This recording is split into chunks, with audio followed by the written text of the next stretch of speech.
Once again, welcome back all of you to this interdisciplinary session on artificial intelligence in healthcare, proudly presented to you by the Center for Mathematical Modeling, University of Colombo, in collaboration with the Expert Committee on Artificial Intelligence in Medicine of the Sri Lanka Medical Association.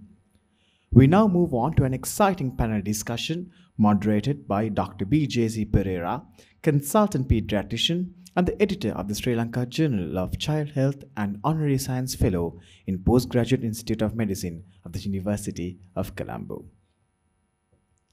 Joining with him on the panel, we have four esteemed panelists today. So let us welcome and let me introduce them and welcome them on stage one by one.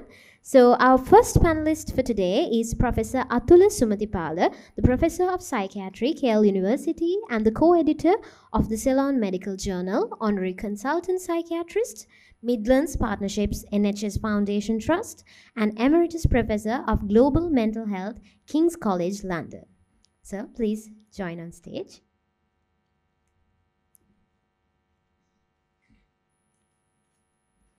And our second panelist for the day would be Professor Hiran Jayavira, Professor at the Department of Physics at the University of Colombo. Sir, please join us on stage. And the third panelist for the day is Mr. Rangan Samrasinghe, CEO in Sharp Technologies LLC USA and Sri Lanka. Sir, welcome you on stage. And our fourth and the final panelist for the day, Dr. Tharanga Samarasekara, consultant endocrinologist from District General Hospital, Negombo. Sir, this invitation goes to you as well to join on stage. Yes, and with that, we hand over the session to Dr. B.J.C. Pereira, the moderator for the panel discussion.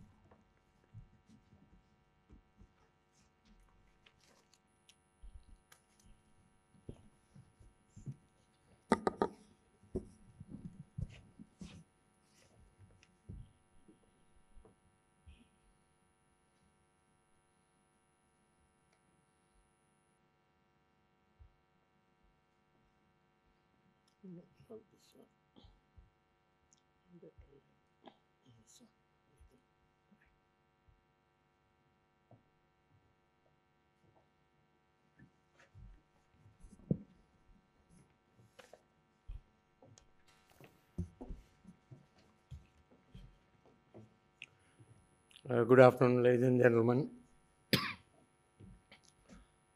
Thank you for those very kind words of introduction.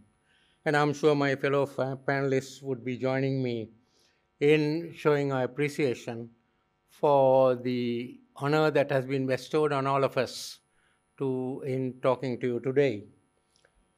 We are going to take you through a panel discussion on the interdisciplinary session part of it, artificial intelligence in healthcare.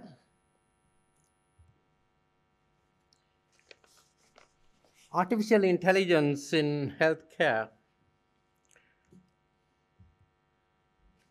well, it's a rapidly evolving interaction. You have all heard about it so much, universally described as transformative and leading to positive impacts. So they are talking about the good that is associated with artificial intelligence in healthcare. And currently, in addition to everything that you have heard about this, there are even specialized medical journals dealing with artificial intelligence in healthcare. And actually, these two started just about a year ago. The New England Journal of Medicine AI and the Journal of the American Medical Association plus AI. These are two of the finest journals, medical journals in the world today. AI can certainly help practicing clinicians. There is no doubt about it at all. It has definite benefits and it has really come to stay. You really heard about it. Whether we like it or not, we'll have to keep on working with it. However, once again, as you heard before, there are drawbacks and risks as well when you talk of AI in healthcare. Now, these two images, I don't know how clear they are to the back, but they are two perspectives of the same image. And if I can give a little description of these two, on the left of your screen, it is utopia. That is a place which has moral integrity. It has got an ideal scenario, and it's progressive. There is no suffering, and everything is perfect. Everything good about it, and it's like heaven. Now, on the right-hand side, you can see, as the image shows, that it is unpleasant, oppressive, restricted, suffering plus, a place of despair. It's like a hell. So these are two sides, or two sides of the same coin, so to speak. And AI in healthcare is a crucible mix of utopia and dystopia. So both are there in that. Sergio Leone's iconic Western film, you may have heard of it at least, even if you haven't seen it. It's a film of my vintage, like The Good, the Bad, and the Ugly, was released on the 23rd of December, 1966. Very long time ago, before many of you were born, I'm quite sure. At least those in the audience. The back of the audience, really. 55 years later, Pedro Miguel Pereira, no relation, although the surname sounds a little bit like mine, but he's from Brazil. He's a Brazilian data analyst, data scientist, who gave a talk on the Data Science Festival live in 2021. And he talked about the very same thing about AI in medicine. AI in medicine, the good, the bad, and the ugly. And when you talk of the good, the bad, and the ugly, the automatic denominator that comes to your mind is ethics. You will have to divide these three components, the good, the bad, and the ugly, by the denominator ethics to arrive at a conclusion as to how good or how bad or how severely bad it is of a given situation. So it's nothing but right that in this symposium, we start off by talking a little bit about ethics in AI in healthcare. And to take us through this, we have Professor Atula Sumatipala. You've already heard about him. He's the Emeritus Professor of Psychiatry, Keele University, and he's a co-editor of the Sloan Medical Journal. And in addition to psychiatry, he's also very interested in bioethics. So we can't have a better person than Professor Atula Sumatipala to talk to you. Atula, I know you have a few slides as well.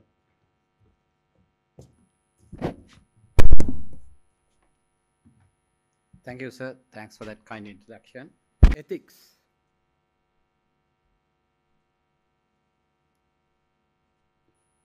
When it comes to ethics, it's about moral, right, and wrong. And remember, that's not universal.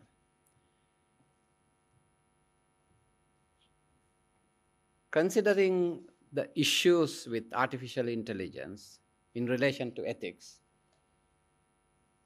the UNESCO published the first ever global standard on all AI ethics, the recommendation on the ethics of artificial intelligence in November 2021. This framework was adopted by all 193 member states, including Sri Lanka.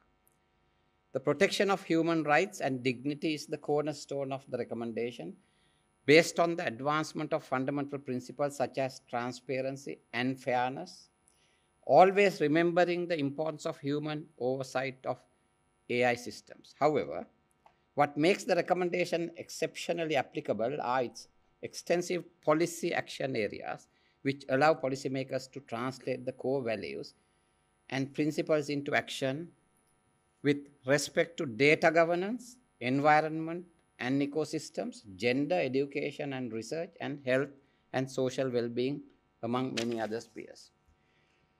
So if you actually talk about ethics, it's a huge subject.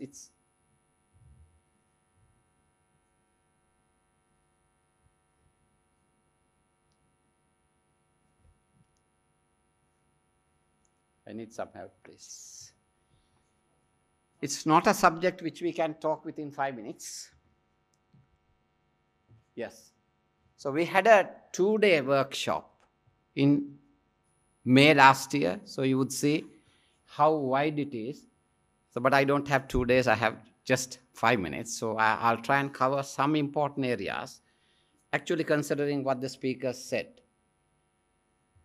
Okay. So AI use in healthcare, as Professor Kumar mentioned, in triage, yes, there's a definite place. In diagnosis, in treatment, questionable, whether you want to have a robot or a real man, and access to healthcare. And Professor Kumar also spoke about Babylon. What I want to highlight here, when it comes to diagnostic, yes, there is a role, but there are ethical issues. I'll come to that. I'm not going to go through all this, but I just, some of the slides we used that day. Access, yes, and ethical issues arise from the bias. I'll come to that. Data, 2 speakers spoke about it, which data comes in. If the data is garbage, you get the output as garbage as well. Control, who controls these, governance issues, liabilities, erosions and redundancy, and care. The bias come from many different sources, particularly what Professor Kumar spoke about, the data. Which data come from where? I'll elaborate on those. And the quality of data sets, all these are very important issues. Now, this is what I wanted to concentrate. This is from Babylon. When the data was entered, if it was a woman, it comes as panic attack, and if it is a man, the same data, it comes as a pericarditis. So, do you trust it? What are the issues? It's a huge ethical issues in there. Anyway, this is the main point I wanted to make, referring to Professor Kumar said. There is a global divide in research data. Now, this is not imagination, as Kumar said. This is evidence. We analyzed 5 leading journals in psychiatry over 5 years to show that only 6% of research, 6%, come from 90% of the globe.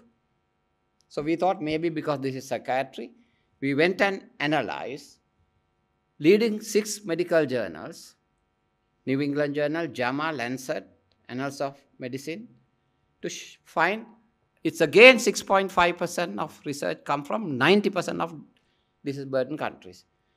So it was the same 20 years ago. We repeated it recently. It has gone up to 15% in mental health and up to 12% in physical health. Still, huge divide. So, one might say it's good enough, but it's not good enough. Are you satisfied with that? Is it evidence-based medicine or is it evidence-biased medicine? This is the data which is going to be fed into all the local applications using AI. So that's a huge ethical issue. 2 ethical issues. One is already there's a huge ethical issue where the research arising from 90% of disease burden countries is biased. And that data, if is going to go into artificial intelligence, whatever log algorithms or whatever it is, the output generated will not be locally relevant or applicable. That's number 1. Number 2, when it especially comes to treatment, I'm a psychiatrist. I don't believe that a machine can match a psychiatrist. Professor Kumar said there are doctors who stand in as the patient comes in, go. 20 patients in an hour. I take 1 hour for one patient, and I only see 3 patients on Friday morning outside. That's it. That's how it is. I don't think a machine can do that. Recently, I went to ChatGPT, and I was just watching it. Then I said, I love you. Then the ChatGPT said, I don't understand that. I don't have emotions. I am a machine. I am an algorithm. Then I provoked, and I said, are you angry? Again, the same thing. I don't have emotions. I don't know what you are talking about. So when it comes to psychiatry treatment, I saw one of the slides, one of the speakers mentioned about application of AI in mental health. And I'm expert in cognitive behavior therapy. That's what I'm known globally. I don't think you can ever apply psychological interventions using, because if somebody comes to me with suicidal ideations, I have to empathize with the person. I have to feel it. I have to reflect it. I have to discuss it. A machine wouldn't be able to do it. So that's the other ethical issue you would pick up from using this thing. The other challenging thing, when it comes to 90-10 divide, again, I want to show you why it's not relevant. There's a thing called metabolic syndrome worldwide, heart disease, diabetes, hypertension together. We did a very, very large study in Colombo, 4,000 twins, 2,000 single, to show that this construct doesn't apply to our part of the world.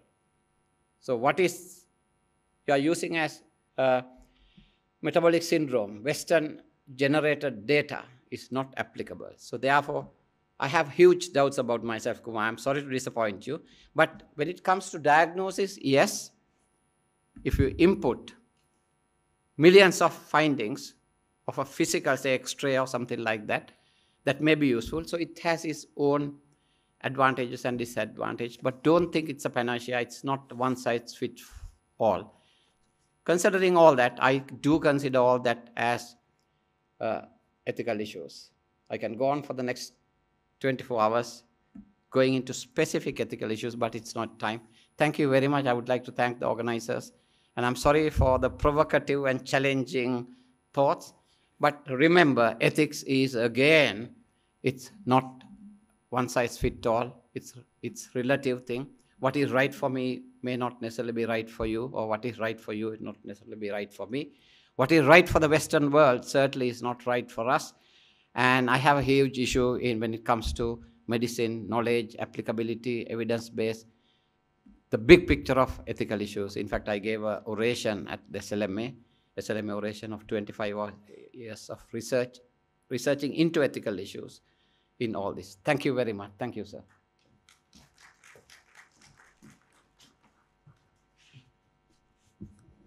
Thank you very much, Professor Mutpala, for that thought-provoking start to this panel discussion.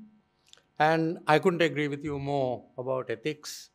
At the best of times, it's many a variable thing in ethics. But then it becomes so important that we will talk about it a little bit more towards the end as well. Now, changing gears a little bit, there are some more recent developments, or developments from earlier on, which have now gone way beyond what it was sort of thought to be earlier.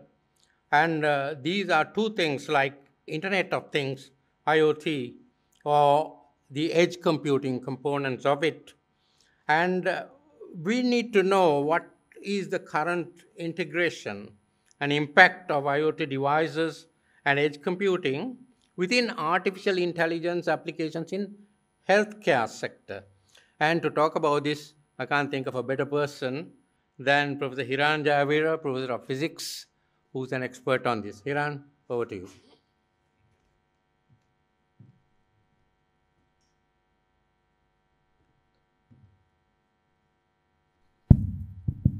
Right. Thank you. Thank you, sir. Coming to here, my background is physics, so there's no any medicine in it for sure. Now there are like two keywords talk about. One is edge computing and the other one is IoT. So I will just explain what it is. So now we can see IoT almost every device around us, from our washing machine to the rice cooker to the table lamp, everything is connected. So when you reach to your home, your roller gate automatically roll in. So the whole idea behind that is the devices, like for example, your table lamp, roller gate, there's no that much of intelligence, but that is connected to the internet, and then through the servers that is connected to your mobile phone or some other device. So you can monitor things, your CCTV you can monitor. So all those things happens because of this IoT. Then when it comes to especially healthcare, so in the first generation of AI in healthcare, most of the things are kind of API based. API in the sense that you take some measurement and upload to the cloud, and there you do all the computation because you need large computers and everything to do that. Then you get the results back here. So that has a lot of implications, ethical concerns there, because what you do is you take your raw data and upload it there and do all the processing and get the results. So there are a few issues. One is you're uploading your own data, which is kind of very personal. And then the second thing is that the latency. So you do it and you upload it and you wait until you get the results. So the latency. Then there's a very high probability that someone can breach your data and get it back. So therefore, so over the time, the computational power is being increased drastically, and with the large adaptation, cost getting down, and we have a lot of very good algorithms, keep on developing very advanced algorithm, but we have refined versions of those algorithms. We call distilled version of those algorithms, which can run on fairly small processors, and with good processors, you can do it. So when it comes to IoT, you have some device, say your smartwatch, that is connected to your home router, to another server, and then it goes to the high performance computing grid. It comes back here. So this is where you have the device at the edge. So that is what we call edge device. And when you do the computation, all the calculation at edge, that is what we call the edge computing.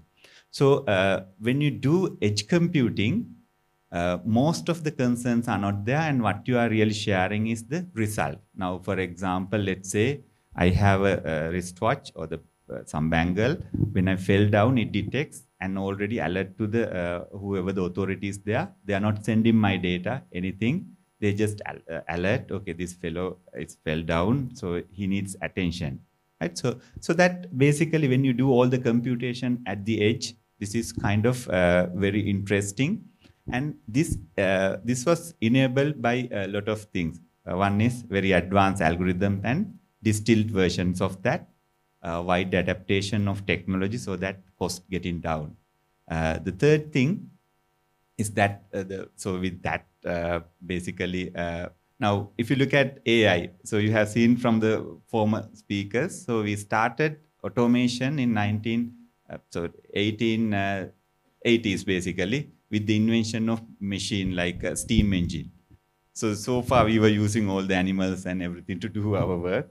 And then with that, we have mechanical automations. There's a artificial intelligence there, but we never told that that is artificial intelligence. For example, if you take the differential in your car, so when you're taking a curve, one has to spin very slowly and other one has to spin very fast to get this one. It's a very nice invention. After the first invention, that has not been changed. Very nice things. But people never told that it's a AI. So in 1950s, people start telling, okay, when electronic adaptation of this one AI, and then 1980s neural networks, then 2010 convolutional neural network, deep learning, everything came into the picture. So so coming back to our original discussion, so when you have edge devices, some of the interesting things you can see outside when you go out, we are showcasing some of the things that you can do because the cost is getting really down, and you have a lot of open hardware projects. You can 3D print the microscope and do some diagnosis. So the key term here is the next thing is that to do AI modeling, you need to have very large data sets. So to have the larger data sets, it's not possible for you to have in one station. So that is where the federated learning comes into the picture. So for example, if you have a car, like some EVs from America, so they learn when you are driving, how comfort this one, and they learn, and that is being uploaded to the server. And the big boss over there, if he pushes that, that retrained model is pushed back to you. So that is what we call the federated learning, which is not really applicable for the, because it's not ethical, someone is controlling that.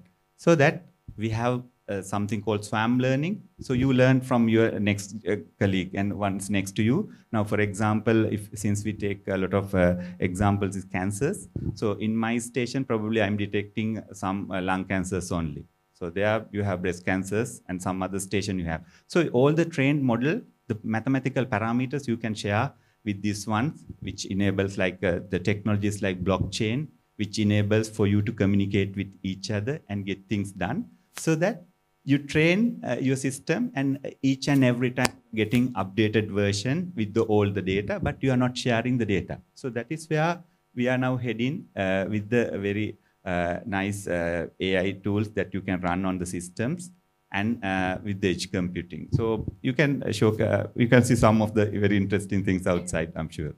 Right. So with that, I'll hand over my microphone to you, sir.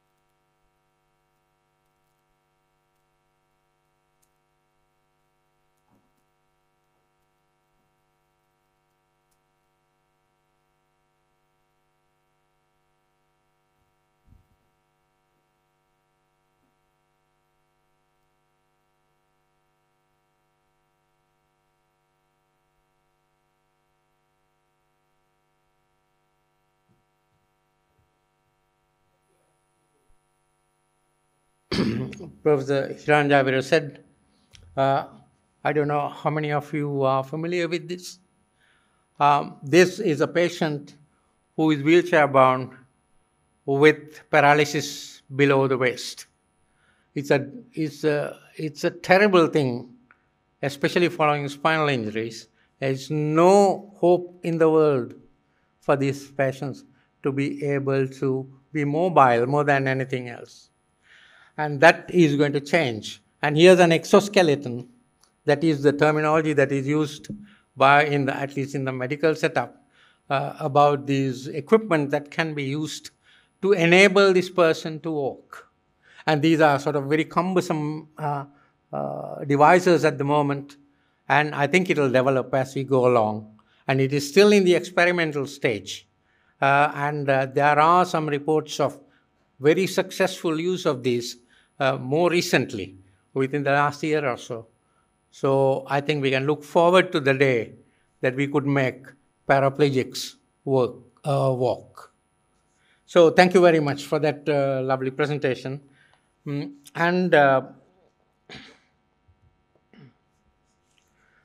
Right. Now, there's something else that we need to discuss at this stage. Artificial intelligence is not going to be anything at all without software. So we need to have a look at the software. And we have high-flying Sri Lankan to talk to us about this. And that is none other than Mr. Rangana Samarasinghe, who is the Chief Executive Officer of international company, InSharp Technologies, LLC Global, which is based in USA, United Arab Emirates, and Sri Lanka as well. And I would like to know, Rangana, how can the software industry contribute to the advancement and implementation of artificial intelligence in healthcare? So we know that it's so important because everything is based on, basically, on the software. So over to you.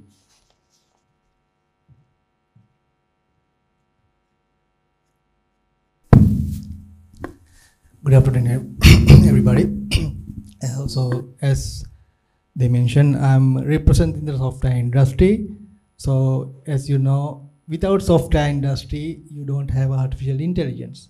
So, 75% of artificial intelligence about software industry, and other 25, it's about data and the experience. So, I'm representing that industry.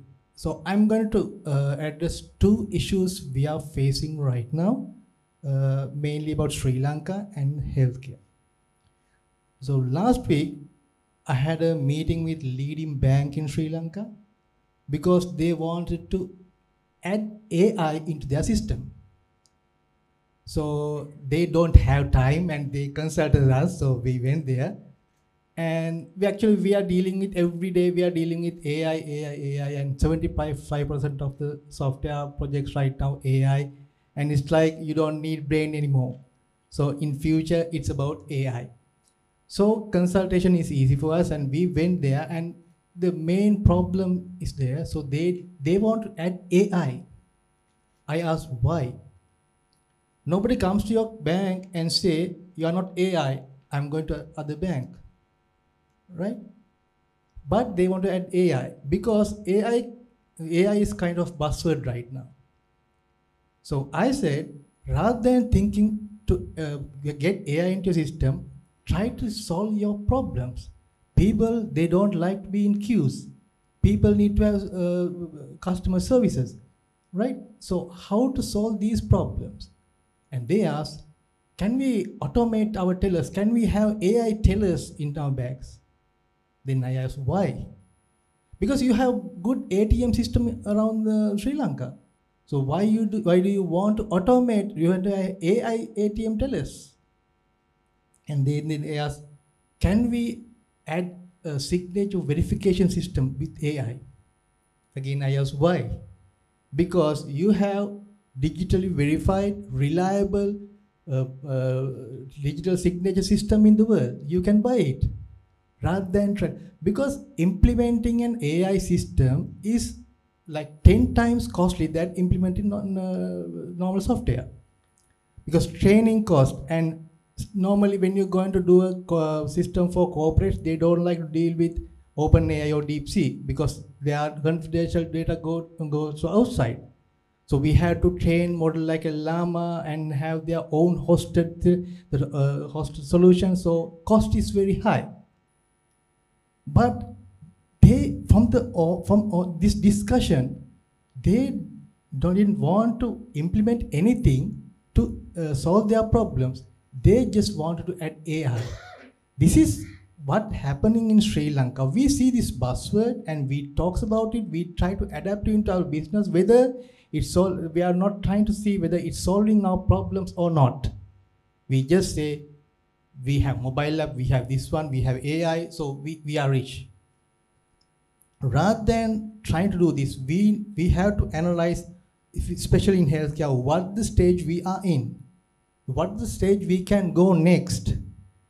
The main problem this panelist raised in this conference is about data. That's the main problem we are having right now. We don't have data. To train a model, we need to have data. Why we don't have data? Because we don't use EHR. We don't use electronic record system. Private banks, private hospitals, even they don't use electronic healthcare record systems. They use accounting system. They have accounting system, but not EHR. Now, when you're going to talk about EHR, they say about data security, blah, blah, blah things. So I have been working in the USA medical industry more than a decade. We did a lot of innovations for USA, not to Sri Lanka, right? But how, as a Sri Lankan company, how we did these things for USA? AI just boomed up last year, right? It have the booming up, but so after implementation generating AI, everybody started to talk about AI. But USA has planned this one 10 years back. What they have done, they identified the market gap, market value. and they want to get startups, innovators, and young people and small and medium scale companies into the market, into the development. They open up the industry and said, and again they made something called infrastructure called HL7, Health Level 7. That means every report you write, every report you read should be compliant with HL7. You have format.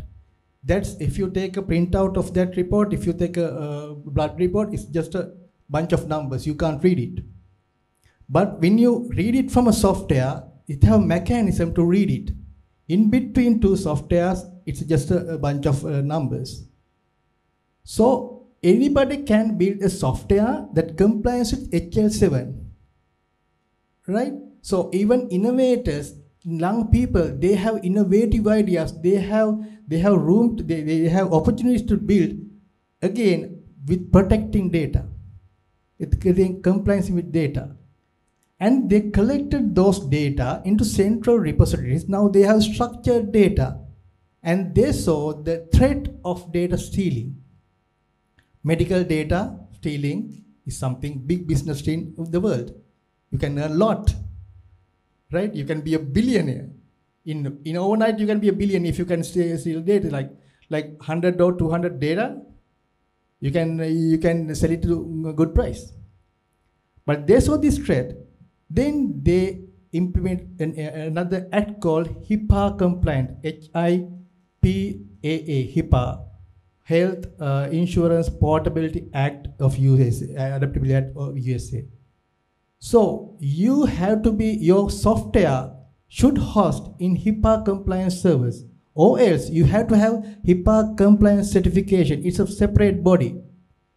So if you are a doctor, you must, then they have implemented the deadline to have EHR. Other than that, you have to pay penalties.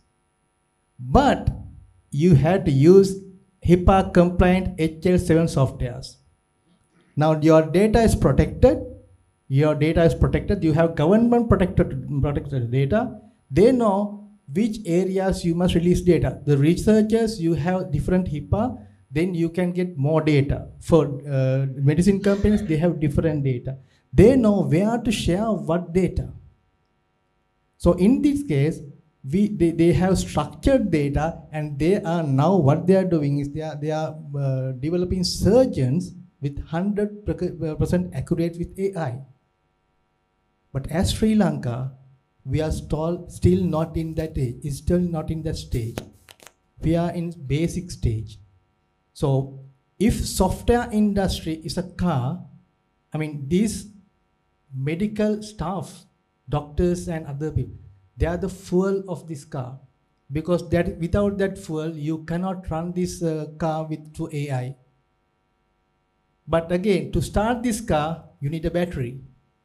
That battery is policymakers. You have to get in together and give the current to the system and have policies, have this system and run to AI into the future. Because future is totally going to be AI, and what we are right now building is another layer upon us that we have to compete with.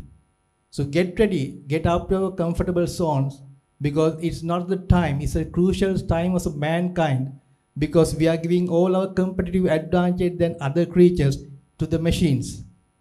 So if you are still in comfortable zone, you'll be a failure in the future. So in summary, software industry should collaborate with these parties, and first of all, we should develop an infrastructure for the data and get the structured data. That's the first step. Then we can do marvelous things from AI. Thank you. Thank you so much, Rangana. Ladies and gentlemen, I'm really a very ordinary clinician. And the first three presentations on this panel discussion was somewhat almost over my head, I would say. One was on the ethical aspects, which mainly from a psychological point of view, and the other two sort of high quality presentations, which were above my head. So at least the last one we had from a gentleman who has gone far and wide as far as we go, and as Sri Lankans, we are very proud of you for all that you have achieved. Now the last one of this round is I'm going to be a little bit more comfortable and be on terra firma on that one as a clinician, because it is going to be presented by a fellow clinician. And here, when you talk of artificial intelligence, and we need to know what are the potential challenges and implications that artificial intelligence may introduce to the clinical practice of medicine. You heard a little bit about this from Professor Kumar Mendis, but there is a lot more to it. And the greatest pleasure in inviting Dr. Taranga Samarasekara, who's endocrinologist of Sri Lanka, one of the endocrinologists. There are several of them. Incidentally, very much more lucrative specialty than pediatrics, because diseases like kind of diabetes and all these other things that endocrinologists deal with, once diagnosed, they can only be controlled. They go on for years. But when a child falls in, we treat them and they recover, and that's really basically the end of the story. And only a few children get things that go on and on for years. So it's my pleasure now to invite Dr. Taranga Samarasekara, the endocrinologist at Negombo Hospital, to talk to us about the potential challenges and implications that artificial intelligence may introduce even in the future to the clinical practice of medicine. Over to you, Tarang. Thank you, sir, for the kind words of introduction. Apparently, my specialty is not going to be lucrative anymore, except for the psychiatrists. I think our jobs are on the line. So that was my knee-jerk reaction when I first heard about AI. That drove me into learning about AI. Right? Despite my busy clinical practice, I took time to learn about AI. Now it's part of my daily activities. AI helps me, especially ChatGPT and other AI software.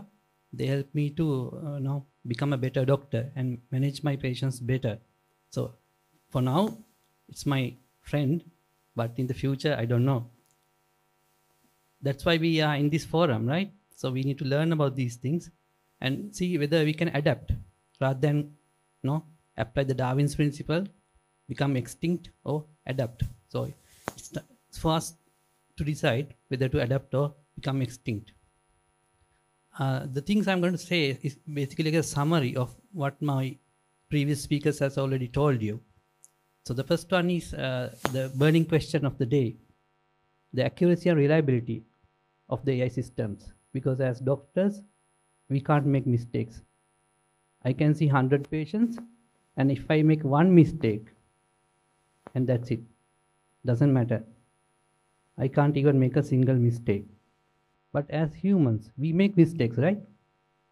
It's a human nature. So the AI system that is developed is good as the data set it has been trained on. So if the data set is flawed, the system is not as accurate it is supposed to be.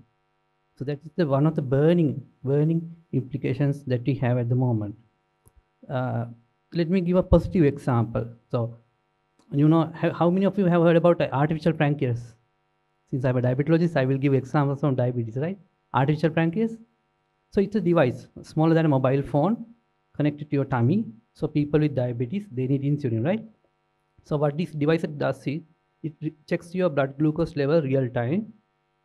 It will feed back into the machine, connected the device. There's an algorithm running. So it will decide how much insulin to give real time. So let's say Mr. Pereira is wearing a artificial pancreas in near future. He goes to the fourth station to get his train to go back home. Suddenly there's a train strike. Now he has to go back to the bus station, Bastian Mother. Now he's walking, hot sun, missed his meal. Now the blood sugar starts to go down. What the AI does is it predicts, okay, this one is going to have low blood sugar. So it will immediately reduce the insulin infusion rate. That is one of the uses.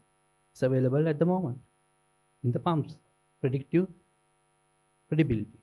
But let me give you a bad example. So we are Asians, right? South Asians have a higher risk of diabetes. And these AI models had been trained on Western data, Caucasians. So they have a lower risk of diabetes than us. So if I say I'm 20-year-old, I'm a male, I'm not 20-year-old, by the way.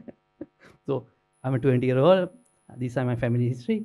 If I say that, the ChatGPT might underestimate my risk of diabetes because it has been trained on Western data. But if it has been trained on South Asian data, it will predict my diabetes risk.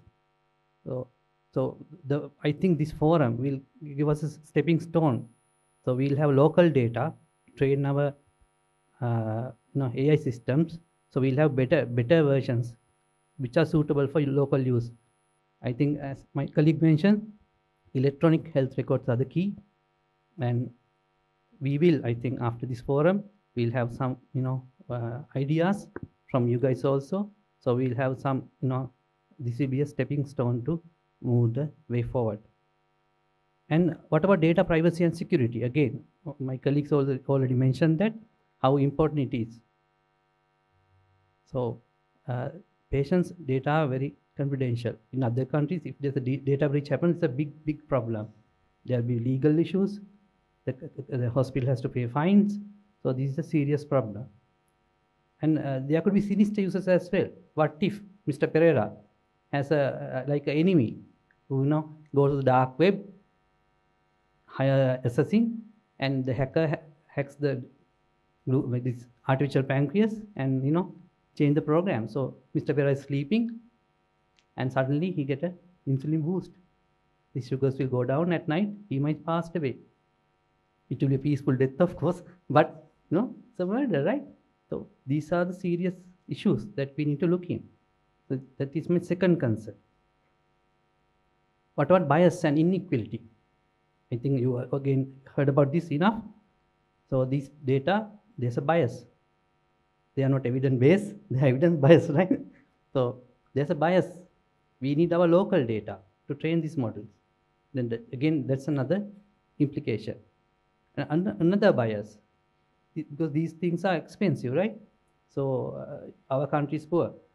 And if we bring this to our country, the private hospital may be able to afford it. What about the government hospitals?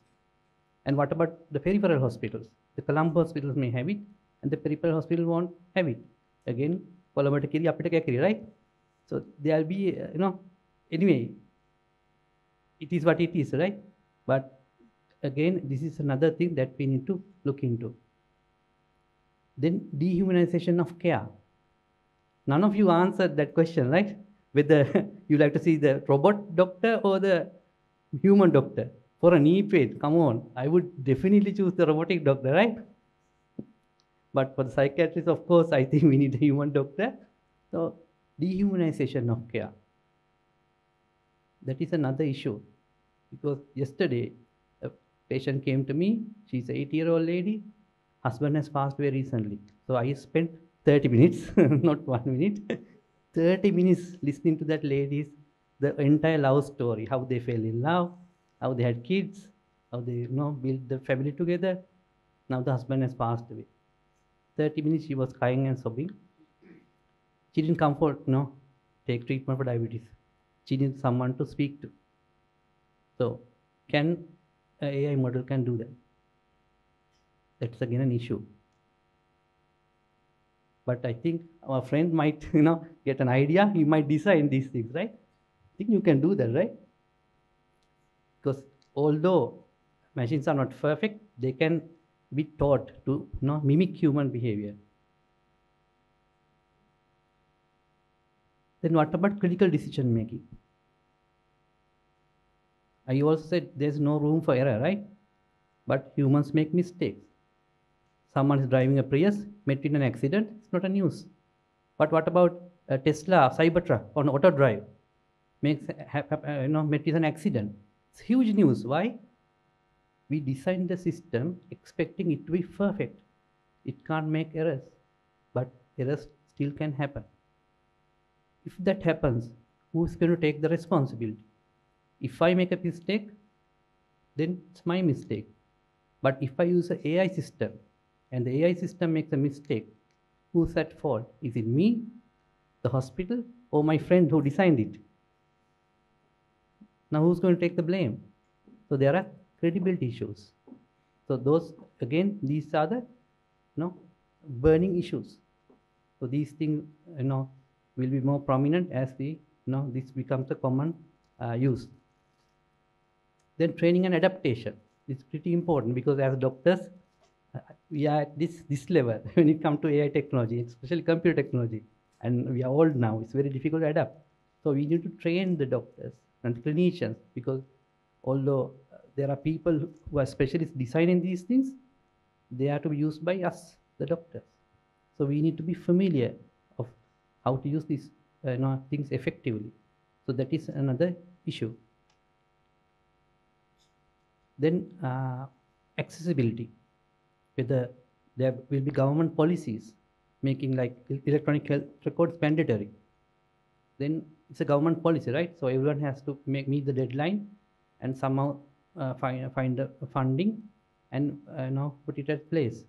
So then it will be accessible to all, like our health, because Sri Lanka has very good health indicators. Why?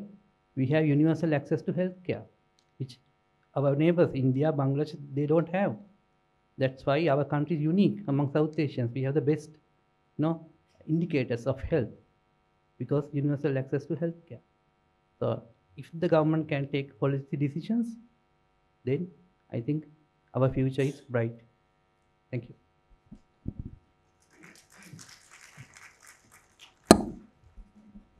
Thank you so much, Taranga, for a very inclusive type of talk on the implications and challenges of AI. In lighter vein, actually, when you started saying things about Mr. Pereira, I was going to get a little bit worried. But I was rest assured, because I have been, like I told you before, I have been a pre-diabetic for the last 20 years. So I have remained a pre-diabetic, haven't needed your assistance as yet. Anyway, you also said something about we old people. If you consider yourself old, I don't know where I would class myself as. Anyway, now, ladies and gentlemen, I think we have done our bit from this side. I think you need to do something from that side. So we are prepared to take some questions. So you don't need to, we can sort of ask anyone to answer these questions. So if there are any burning issues, please go ahead and ask the panel. They are here to help. Any questions? Oh, there is one.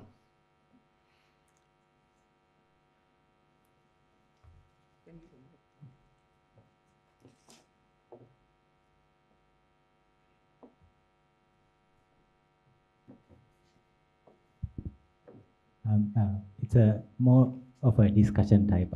It's not a question, but comments, because it's a very interesting dialogue that you had. I would like you to talk more. So the first thing, I will raise few concerns. So first one is the ethical aspect of this. So now when the internet first came, we had more ethical questions, concerns. But then there was this dialogue of ethical frameworks. And then the policy decisions on how we can improve the ethical perspectives of this.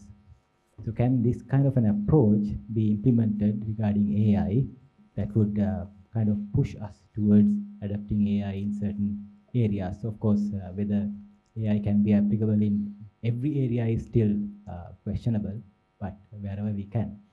Then the second thing would be, now is AI highly input dependent. So in a country like Sri Lanka, where most of us are, we think that we are literate, but when we go to a doctor, we can't even explain the simplest symptom. Maybe we have a headache, but we can't explain the onset of it, progression of it. At least we can't point where our headache is, which side of the head is hurting. So then, in that sense, people are very illiterate on medical aspects. So the inputs they give would be so illiterate that even with a electronic record system, we can't use them to train models. So we feed in garbage, we get garbage out. Then the third aspect would be now countries like Sri Lanka, we have software engineers who are mainly trained in computer science. But to tackle these kind of special issues, we need experts in diverse multidisciplinary areas, not just as experts, but the industry should be prepared to hire medical experts, or let's say medical professionals, as software engineers. But then are we in the curriculum level? Are we trained to do that? Are we training our students to do that? Maybe we have physics graduates. Are we training them to tackle software engineering problems in different domains? And overall, as a country, where are we in terms of pushing governments, pushing the policies of governments, or influencing them to adapt technologies in various sectors like healthcare, so that we will be benefited and we will progress towards reaping the benefits of these, not just serving other countries to reap the benefits of these technologies. Thank you. Okay, who would like to deal with some of those issues?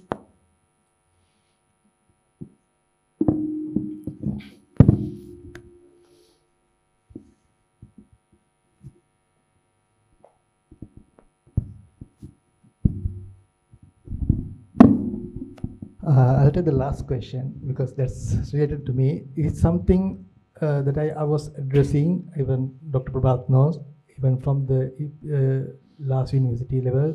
I was expressing this because computer science is not a competitive advantage anymore. Even 12-year children can program now, right? A-level student can program now. So software, if you're a software engineer, you should be able to have knowledge about physics, chemistry, and medicine. So that's the bitter truth. But still our education system, university level, they don't like, I don't know why, what's the reason? You can tell me why, what's the reason? They don't like to collaborate. Still, I don't think world level, still we don't have that collaboration, but there are special subjects like medical engineering and medical, now those new subjects are coming to the world. But still we are not in that stage. But as a software industry, always we are seeking people, the multidisciplinary. Right? So because now we had this problem in last few years for developing big systems. So in that system we hired application consultants. Like as an example, if you want to build systems like ERP system for garment industry, so we don't have that luxury to understand every aspect, and they are busy to give you their requirements. We hire application consultants to consult us in this domain. So in short term, what we can do is we have to take expert knowledge as application consultant. That is why this forum is very valuable, right? But here, as you said, software engineering should include other subjects, because software engineering is not a competitive advantage anymore. Right? I think a good answer for my question. Anything else that any of the other panelists want to deal with? Yes, Tarang? Think as a cricket team, right? You're not going to ask your opening bowler to come and bat as the opening batsman. It's a teamwork. So, because medicine is a different specialty. Our brains are wired in a different way. When I see Prabhat's that formula, immediately I close my eyes because I didn't want to even see. Right? So, our brains are wired in a different way. But when we come together, like in this forum, then we can make miracles happen. Okay, thank you very much. Any other questions? Hi, sir. I have a suggestion, actually not a question. I'm Dr. Samira, lecturer in anatomy in Ragam Medical Faculty. So, with related to my field, anatomy, we are quite familiar with this radiology and the radiological imaging. So, I would like to share some of my experience with you. giving some comments with regard to the questions arose as well. And so, with regard to these databases, now, as the researchers also, we know that there are anonymized, de-identified databases. So it is same for this radiological data, and especially these Cancer Institute, the National Institute of Cancer, in the US, they have this TCIA, the Cancer Image Archive program, where they have this loads of data of the breast cancer, lung cancer, kidney cancer, and prostate cancer. They have these databases which are already annotated with sort of simple Excel sheets so that we can use them. Even any of the commercial industries can use them and validate the softwares, and it has been licensed. So the issue is, again, in the Sri Lankan setting, we don't have such data. So from my limited experience working as a doctor, especially in the national hospital, in our healthcare sector, we have this PACS system. So I think the bioinformatic consultants know better than me. So in that PACS system, we already have all those data, even with the 2D plus 3D with the better quality, the digital X-rays and the CTs with better resolution.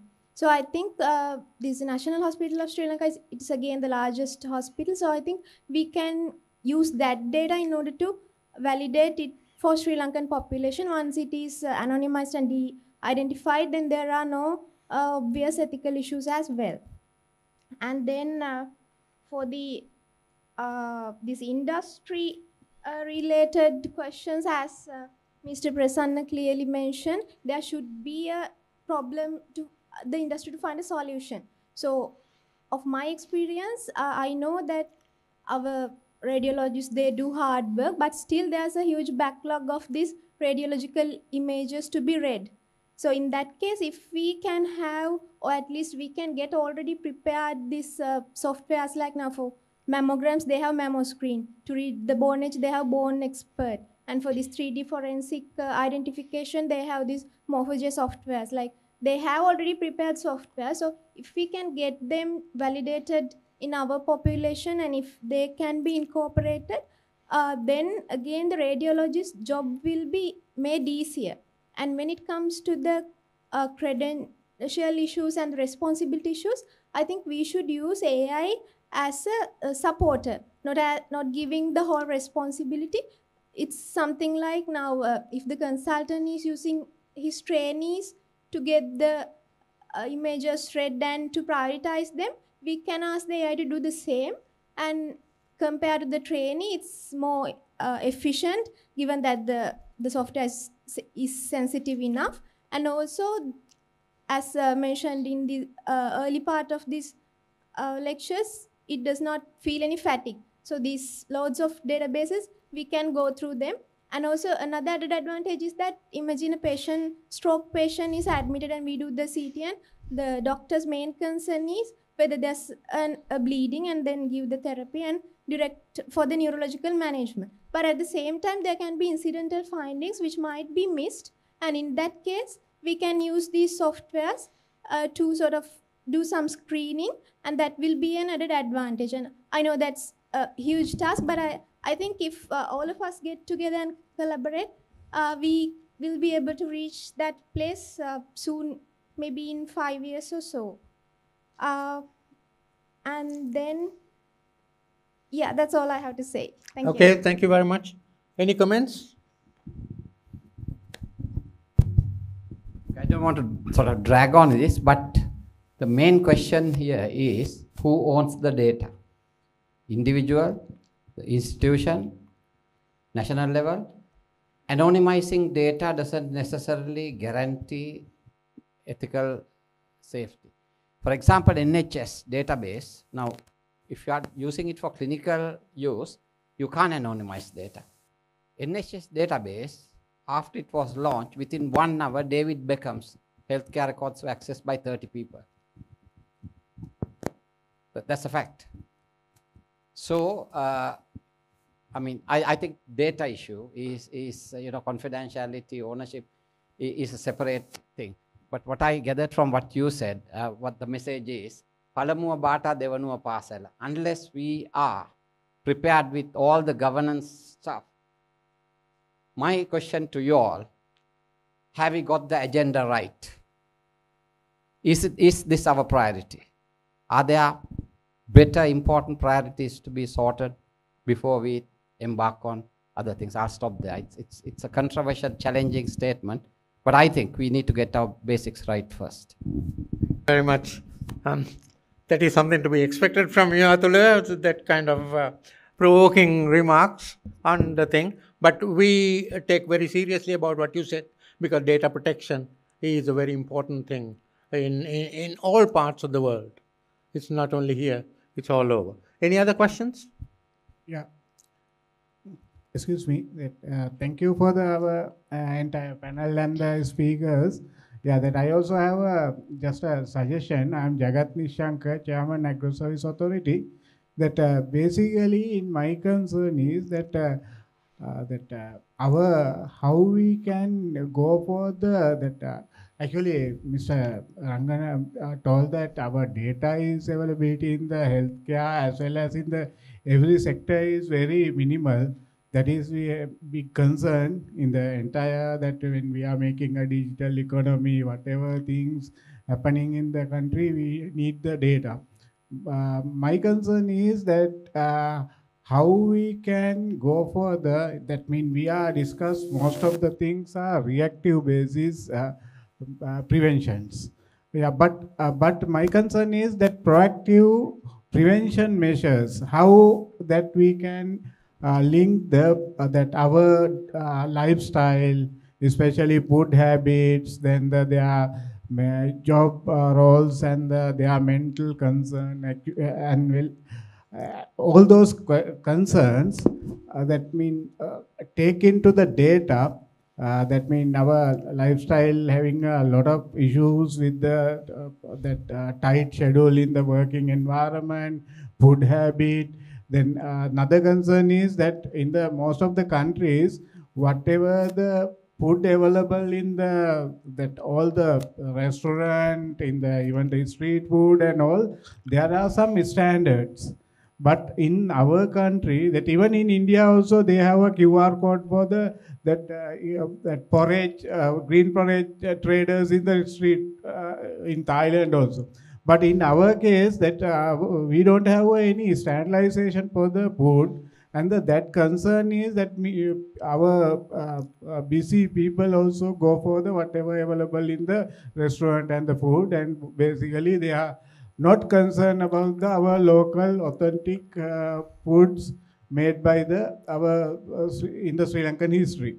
That means my suggestion is that when we are taking a decision on the medical sector also, that we have to think about our lifestyle, food habit, and that mean other their daily routines and all. That how can we get all this data, because we have to take a data not only for 1 year or 2 years, that we have to have some considerable time frame of data.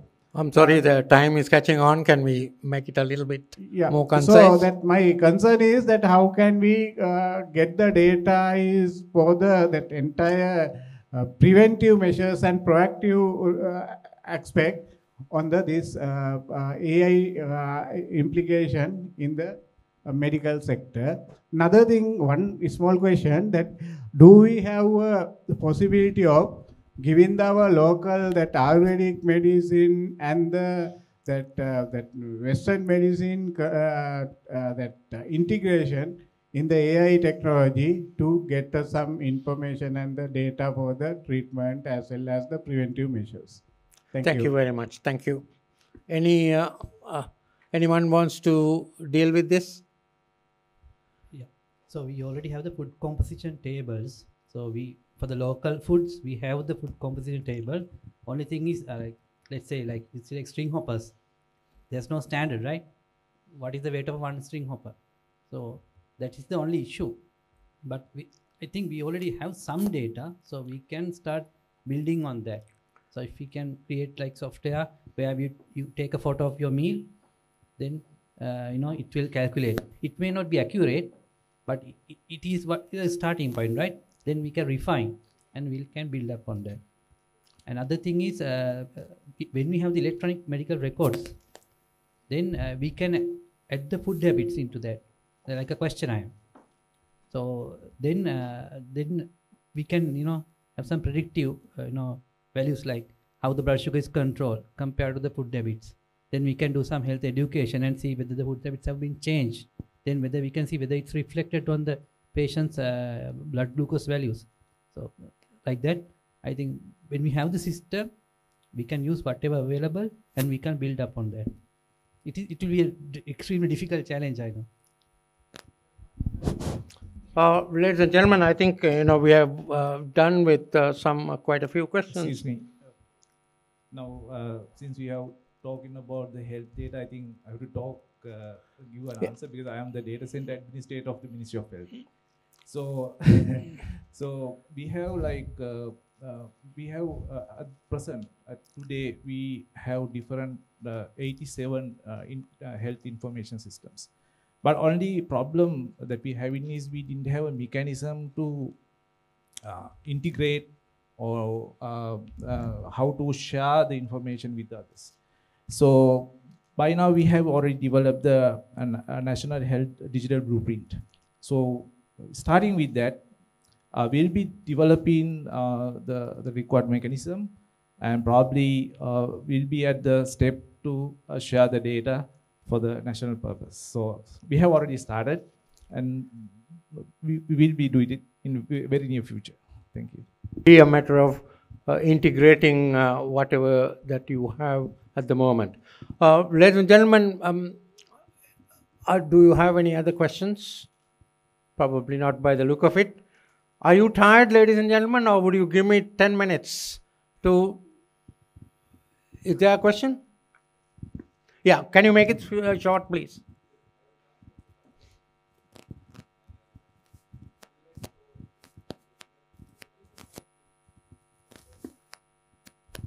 I can hear you. Not to treat the report. So, if by chance, let's say prostate, best example, there may be nodules which will not, even if it is a cancer, which will not kill the patient. Patient might die from something else. So, at what point are we going to decide whether to treat this report given by the AI? It's called a black box phenomenon, right? I think I was a student of Sir, so sometimes he takes decisions. We are like amazed when the results come. The patient is cured. I don't know how he did it. It's called experience. It's something that cannot be, I don't know. Atwasya, they call it in Sri Lanka. Yeah. Okay, thank you very much. I think, but, sort of. But anything else? Maybe the machine may be able to learn it. That's my gut feeling. Okay, ladies and gentlemen, are you tired? I think I asked this question. Can you give me another, say, maybe a few minutes? This is something that we haven't dealt with when you talk of artificial intelligence in healthcare. Problems of academic fraud. How many of you are familiar with this competition called paper mills? Put your hands up, please, those who know about these paper mills. No? The rice mills of Polonnaruwa would produce rice. The steel mills of Sheffield would produce stainless steel. Cotton mills of India would produce cotton to make garments. So you would expect paper mills to produce paper, either writing paper or even toilet paper. But it is totally different in the academic setup. They are money-making, very lucrative, unethical commercial ventures. They specialize in producing completely fraudulent research papers. The controlling company is in one country. They earn money like nothing. Customers are from other countries. They pay large amounts to the company. And the ghostwriters who actually write the thing, they are totally behind the scene, are in a third country. They are paid very well, and one has actually gone on record to say that person earns US $70,000 per annum. Then you have AI programs like ChatGPT. You have heard a lot about it. So I put down, what it can do.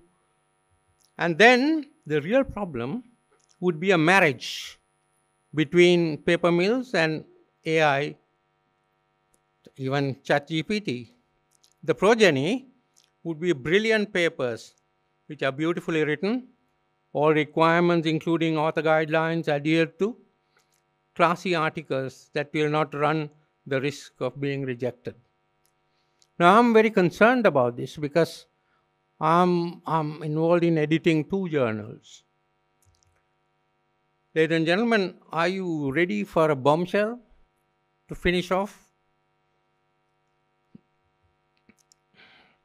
Now to test this out, I fed a 27-word prompt command to ChatGPT, said write a 300-word structured abstract to show that oral 5th-generation antithromboxane is a cure for childhood asthma using 2,358 severe asthmatics in a double-blind randomized controlled trial. And within nanoseconds, it gave me the title, oral 5th-generation antithromboxane, colon, a cure for severe childhood asthma, question mark. I think the program had looked at some of my publications and realized that I like catchy phrases. And so I put this catchy thing. And if this comes in a medical journal, if anyone reads this title, they'll want to read that paper because there is no cure for childhood asthma that we know of at the present time. And within another few nanoseconds, it gave me the abstract to investigate the efficacy of 5th-generation thromboxane, the whole lot. And it will be too much for you to read, but I'll highlight some of the things that are very striking in this. 2,358 severely asthmatic children, aged between 5 and 12 years. He has found that that also complies with some of my publications, where because it's easier to diagnose asthma in 5 to 12 years. Those who are preschoolers before 5, it's not an easy diagnosis to make. So it went on like this, all this. Look at the numbers. And it even gave a probability value, p-value, which makes it that much more reliable. Okay? Now then, no one could have written it any better. I certainly couldn't have. It is a complete fabrication because there is no compound called 5th-generation antithromboxane known to man. It's a figment of my imagination. And if you look at that last line, conclusions, this ChatGPT knew that there is something funny about this, but you were not sure. That program was not sure. Because there is no 5th-generation thromboxane anywhere. Right? But didn't take a chance and see that non-committal comment at the end, which justifies that entire article. So there you are. So can lead to erosion of scientific integrity. So that will be a huge problem. And I think I'm going to retire from both journals very soon because I don't think I will be able to deal with this thing. There's another thing, hot off the oven, ladies and gentlemen, because one of the problems about all the things that we have discussed is that there are no ways in which that we can actually monitor what's going on in the AI setup. That we don't have any internationally validated guidelines or sort of rules that should be followed, right? So there is no proper monitoring of AI anywhere in the world as yet. But then, having said that, there is some light at the end of the tunnel. And quite appropriately, that light, the acronym is TRAIN. I don't know how many of you have heard this. TRAIN. And it stands for Trustworthy and Responsible AI Network. And it's a conglomerate of health centers, hospitals, health systems, technology vendors, and loads of other stakeholders. And there is a TRAIN USA, which started in March 2024, and a TRAIN Europe that started in June 2024. That's why I said it's hot off the oven. And they have, on their own, devised the guidelines, regulatory mechanisms, collective priorities, shared learning, and most importantly, post-marketing surveillance. Once you have started using an AI program, I think you have to follow it up and see how well or how badly it fares. So all these things are in the pipeline now. Judy Garland, in 1938, long ago,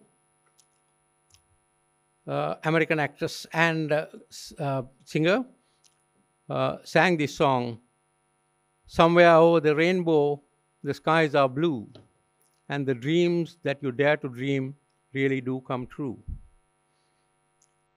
And I go back in time to this gentleman called Alan Matheson Turing, who wrote the very first paper on AI and published it in the the reputed journal Mind in 1950, 75 years ago. And in the first line of his paper, he asked the question, can machines think? So he is actually the one who produced the very first scientific article.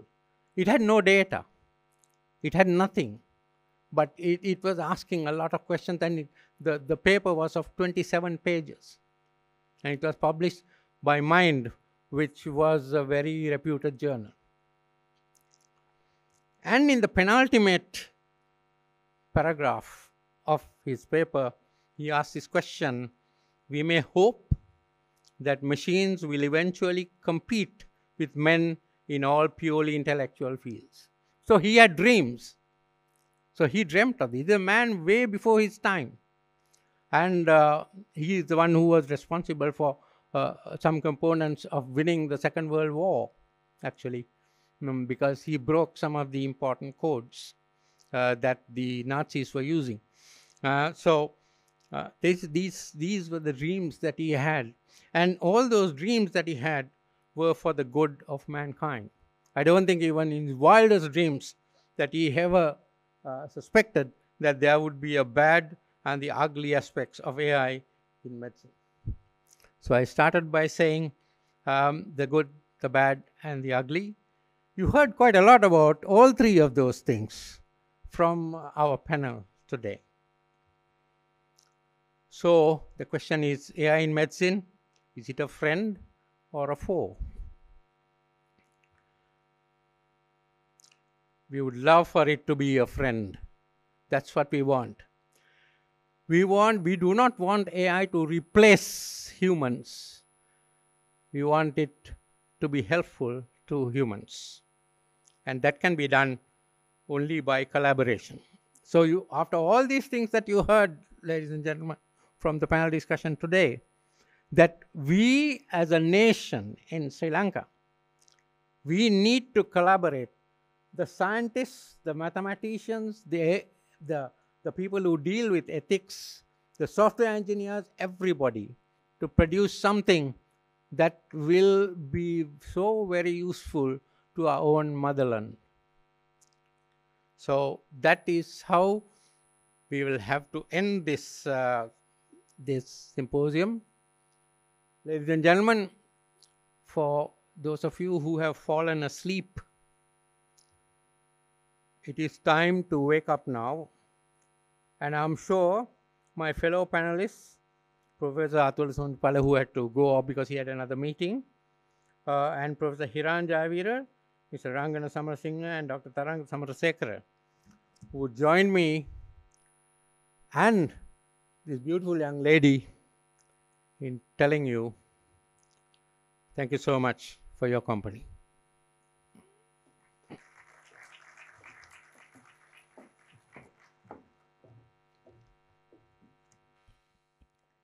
Many thanks to our esteemed panelists for such an insightful discussion on AI in healthcare and for leaving us with something truly thought-provoking. Dear sirs, please remain on stage for a little bit. So your expertise and perspectives have shed light on both the incredible opportunities and the challenges ahead. As we navigate this evolving landscape, collaboration and innovation will be key in ensuring AI enhances patient care while addressing ethical and practical concerns, of course. So dear audience, thank you very much for engaging with us today, and hopefully we will be continuing this important conversation and working towards a smarter and more efficient and patient-centric future in healthcare. To present the tokens of appreciation today for the panelists, I cordially invite Dr. D.B. Dharmasena, Head of the Department of Mathematics, University of Colombo, accompanied by Professor Sanjeeva Pereira, the Conference Chair, ICCMM 2025. Dear sirs, please join us on stage.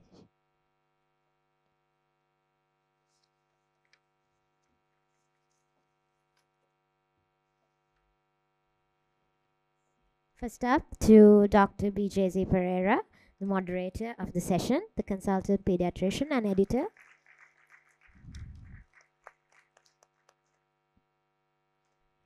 And if there is someone to take the token on behalf of Professor Atula Sumatipala, please come forward. And to Professor Hiran Jayavira, Professor at the Department of Physics, University of Colombo.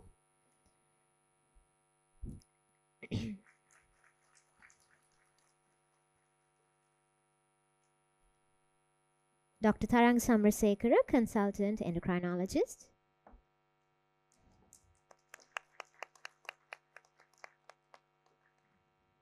And Mr. Rangan Samarasinghan, CEO in Sharp Technologies LLC, USA in Sri Lanka.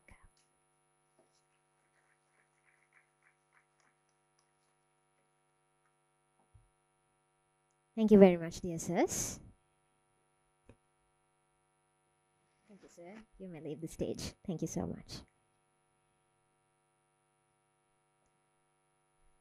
Ladies and gentlemen, as we conclude on behalf of the organizing committee, I extend my heartfelt gratitude to all the personalities who supported us to make this event a success.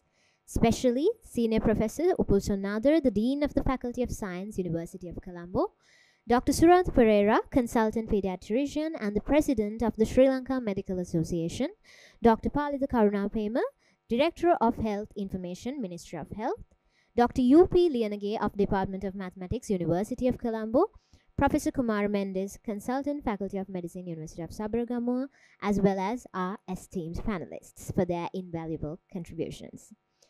A special thanks to the Center for Mathematical Modeling, University of Colombo, and the Sri Lanka Medical Association for organizing this insightful discussion, and to our participants, a huge thank you to you as well. AI is revolutionizing healthcare, but its true impact depends on how we integrate it responsibly. And today's session is not the end, but just the beginning of a journey towards a smarter, more efficient, and ethical healthcare system. Thank you all for being a part of this important session in this evening. Have a nice day.